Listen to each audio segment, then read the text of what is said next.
Modern युग में कुछ लोगों की ऐसी मानसिकता है कि मिट्टी से हाथ नहीं धोना चाहिए या गौमूत्र से धोने से क्या होगा, लेकिन वो कितना उपयोगी है हमारे स्वास्थ्य के लिए, इस पर थोड़ा प्रकाश डालिए। देखिए, दुनिया में जितने भी गंदगी है, मल की शुद्धि मिट्टी से होती है। हम दुनिया में कोई भी साबुन से हाथ धोएं, किसी भी चीज़ से हैंड वाश से हाथ धोएं, वो सब जो है पानी को ख़राब करेंगे और हम बाद में मिट्टी में जाके मिट्टी को भी ख़राब करेंगे। मल की शुद्धि मिट्टी से होती है। आप कैसा भी गंदगी है मिट्टी से धोइए, मल वो आपका शुद्ध होगा। मल की शुद्धि मिट्टी से, अब मिट्टी की शुद्धि पानी से। अब पानी को भी आप पहुँचिए मत, पानी की शुद्धि हवा से होगी, हवा की शुद्धि वृक्ष से होगी, और वृक्ष की शोभा जो है हम उन्हें नष्ट ना करें, इसी से हो जाएगा। इसीलिए मिट्टी वरदान है, मिट्टी से जुड़ना है। जो आजकल बिना मिट्टी के लोग खेती कर रहे हैं, बिना मिट्टी के खेतों में घर में लगाकर बिना मिट्टी का खा रहे हैं। अरे मिट्टी से कहाँ कहाँ कटोगे? मिट्टी कटने से आदमी का शरीर 5 चीज़ों से बना है।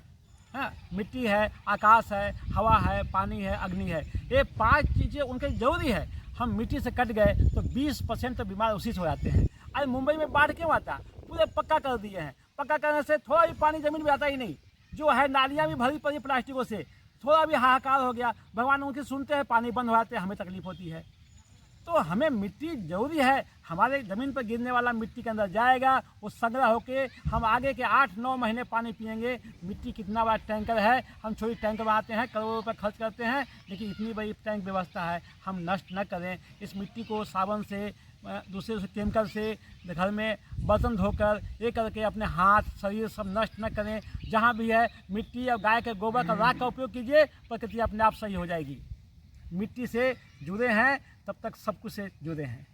मिट्टी हमारी आन है, मिट्टी हमारी शान है, मिट्टी से ही पहलवान है। जितने भी पहलवान निकले आज तक मिट्टी से निकले हैं, और मिट्टी में ही कूद कर, मिट्टी में ही दाव खेल कर निकले हैं।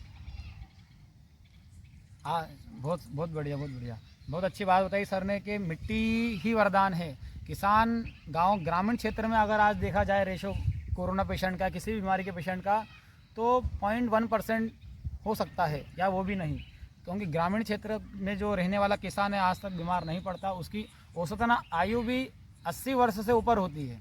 और यहाँ ही शहरों में 40-45 क्रॉस करने के पहले या 25 के बाद किसी को हार्ट अटैक हो रहा है, कोई ब्लड प्रेशर से मर रहा है, कोई साइनस से मर रहा है। देखिए, गांव में बच्चे मिट्टी में खेलते हैं। हाँ, जन्म से मिट्टी में खेलते हैं, मिट्टी खाते भी हैं। गर्भवती औरतें भी मिट्टी खाती हैं थोड़ा थोड़ा। और मिट्टी कहीं ना कहीं उनके अनाज में, सब्जी में, खेत से निकाले, धो के खा गए, मिट्टी जाता ही है। गांव में अस्थमा का रोगी जो है केवल 2% है, जबकि बड़े बड़े शहरों में 30% ज़्यादा है। जहाँ मिट्टी नहीं है, तो मिट्टी सबसे बड़ा, एक बच्चे का, छोटे बच्चे का सबसे बड़ा एंटीबायोटिक और सबसे बड़ा वैक्सीन वो है जिन्हें पहली बार जो है वो मिट्टी मुंह में लेता है। हम मिट्टी से काट देते हैं, उससे प्राकृतिक वैक्सीन से काट देते हैं। मिट्टी ही आपका सबसे बड़ा हथियार है। मिट्टी से जुड़िए, मिट्टी से स्नान कीजिए, मिट्टी से हाथ धोइए, और मिट्टी के ही बर्तनों में जहाँ तक उपयोग कीजिए। मिट्टी है तो सब कुछ है आपके पास।